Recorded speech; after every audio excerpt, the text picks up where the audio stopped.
أعوذ بالله من الشيطان الرجيم. بسم الله الرحمن الرحيم. قل يا عبادي الذين أسرفوا على أنفسهم لا تقنطوا من رحمة الله إن الله يغفر الذنوب جميعا إنه هو الغفور الرحيم. صدق اللہ العظیم.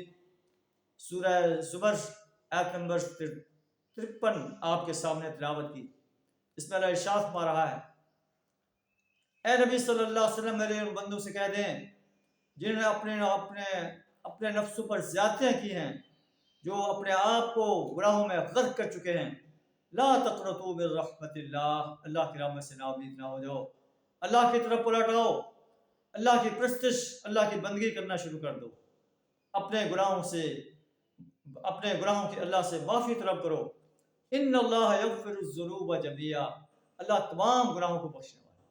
انہ هو الغفور الرحیم، بے شک وہ بخشنے والا بڑا مہربان ہے. اس میں سرکش اور باغی انسانوں کے لیے امید کی ایک کرن ہے کہ اپنی سرکشی اور بغاوت سے باز آ جائیں، انسانوں کی پرستش اور انسانوں کی بندگی کرنے سے، ان کی اطاعت کرنے سے، ان کو پکارنے سے، ان سے دعائیں مانگنے سے باز آ جائیں، اللہ کی رحمت کے آغوش میں آ جائیں، اللہ کی پرستش کریں، اللہ کی بندگی کریں. اللہ تمام گناہوں کو معاف کرنے والا ہے. انہ هو الغفور الرحیم، بے شک وہ بخشنے والا بڑا مہربان.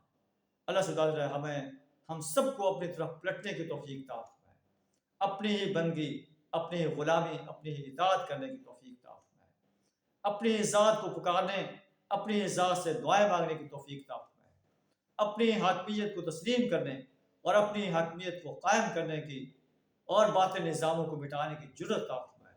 وآخر دعوانا الحمد للہ رب العالمین.